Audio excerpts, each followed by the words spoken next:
નવરાત્રિમાં આ 11 કામ જો તમે ભૂલથી પણ કરો છો તો માતાજી થઈ શકે છે નારાજ.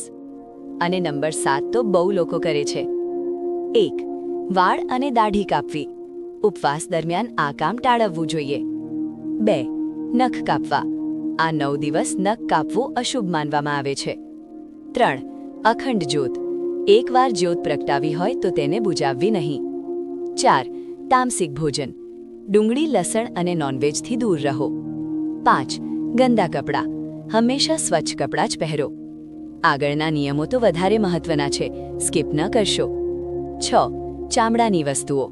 બેલ્ટ, શૂઝ જેવી વસ્તુઓ ટાળવી. 7. લીંબુ કાપવું. નવરાત્રિમાં લીંબુ કાપવું વર્જિત માનવામાં આવે છે. 8. ડુંગળી, ખાસ કરીને ઉપવાસ દરમિયાન ટાળવી. 9. પાઠ વચ્ચે વાત.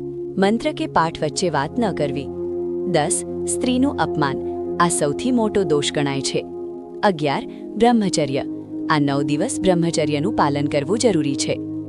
જે લોકો ચૈત્રી નવરાત્રિનો ઉપવાસ કરે છે તે લોકોએ આ નિયમોનું પાલન કરવું જોઈએ. આ નિયમોનું પાલન કરશો તો માતાજી જરૂર પ્રસન્ન થશે. જો તમને આ માહિતી કામની લાગી હોય તો લાઇક કરો અને આવા જ ધાર્મિક વિડીયો માટે સબસ્ક્રાઇબ જરૂર કરો અને તમારા મિત્રો સાથે શેર કરવાનું ભૂલતા નહીં. માહિતી સારી લાગી હોય તો કોમેન્ટમાં જય નવદુર્ગામાં લખીને મોકલાવો. અમને વાંચીને ખૂબ જ આનંદ થશે. અમને તમારા સાથ સહકારની જરૂર છે. તમારા સાથ સહકાર બદલ ખૂબ ખૂબ આભાર. જય માતાજી.